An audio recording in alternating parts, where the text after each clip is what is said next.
Ngayong matindi ang init, paalala ng Occupational Safety and Health Center, responsibilidad ng employer ang kaligtasan ng mga trabahador na bilad sa init ng araw.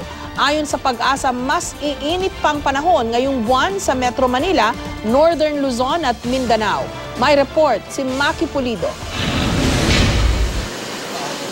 Sa gitna ng nakakasakal na init, nagbabanat ng buto ang trabahador na si Edward.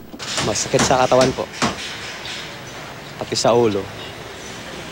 Tapos nangihina ang katawan pag sobrang init. Kailangan namang magmando ng traffic ng MMDA traffic enforcer na si Arsenio Cariaga kahit parang tumutusok na sa balat ang sikat ng araw. Mahirap po, ma'am. Init. Minsan, nahihilo ako sa init eh. Ilan lang sina Edward at Arsenio sa mga kailangang magbilad sa araw para makapagtrabaho. Ayon sa Occupational Safety and Health Center, responsibilidad ng employer na ligtas sa mga trabahador nilang bilad sa init at araw. Kaya dapat nga raw bigyan sila ng libreng tubig at kasuotang hindi makakadagdag sa init ng katawan. Dapat ding matiyak na nakakalilim sila kung sobrang init na. Work-rest regimen.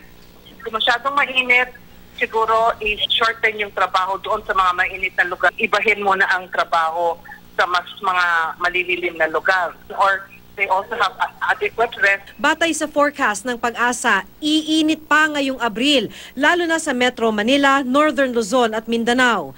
Tag-araw na kasi, may El Nino pa. Titiisin ito ni Edward, magkatrabaho lang.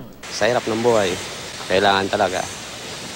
Pag hindi ka magtrabaho, wala. Sorry lang. Titiisin na lang kahit ganong init. Basta may papakain lang. Hindi lang mga trabahador ang apektado ng panahon.